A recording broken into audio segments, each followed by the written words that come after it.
तो एलपीजी की कीमतों में इजाफे को लेकर कांग्रेस ने मुल्क की कई रियासतों में एहतजाज किया है। कांग्रेस का एहतजाज महंगाई के खिलाफ हो रहा है मुल्क में, और कांग्रेस ने आज से एलपीजी की कीमतों में इजाफे के खिलाफ इस एहतजाज की शुरुआत की। ये बड़ा अपडेट आपको दे रहे हैं। एलपीजी सिलेंडर की कीमतों में इजाफे के बाद कांग्रेस का यह एहतजाज मुल्क भर में चल रहा है।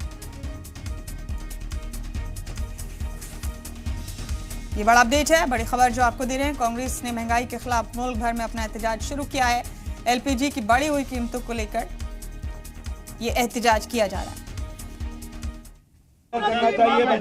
मध्य प्रदेश में बजट आ रहा है, रोज गैस के भाव बढ़ रहे हैं। आज फिर गैस के भाव बढ़ा दिए, महंगाई सुरसा की तरह मुंह फाड़ रही है। स्पष्ट है, गैस के भाव कम करो, जनता को राहत दो। जहां जहां कांग्रेस की सरकारें हैं वहां पे गैस के 500 रुपए मिल रही है, यहाँ भी 500 रुपए करा जाए, इस मांग को लेकर हम आए। कितना झूठ ये सरकार बोलती है। कल आर्थिक सर्वेक्षण रिपोर्ट पेश होने के बाद सारे आंकड़े सरकार ने छुपा लिए, अपनी पीठ थपथपा रही थी, और आज तोहफा यह मिलता है कि 50 रुपया गैस सिलेंडर बढ़ जाता है।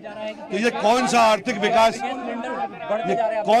विकास मध्य प्रदेश में हो रहा है, जब हमारी माताओं बहनों को अपने गैस चूल्हा चलाने में दिक्कत जा रही है। तो पूरी तरह से विफल सरकार, महंगाई बढ़ाने वाली सरकार, भ्रष्टाचार करने वाली सरकार, आम जनता के पैसे को लूटने वाली बजट के माध्यम से वाली सरकार नहीं चलेगी, नहीं चलेगी। सीधा असर गृहिणी के ऊपर ही जाता है। परिवार को चलाने का काम महिलाएं करती हैं। खाना बनाने में जो दिक्कतें आ रही हैं, जो लाडली बहना के नाम से 1000 बढ़ाए, 1000 इधर बढ़ा दिए महंगाई के रूप में, तो फायदा क्या महिलाओं को। इसलिए आज जो आंदोलन के रूप में हम लोग बैठे हैं, वो गैस के भाव की वृद्धि के विरोध में बैठे हुए हैं।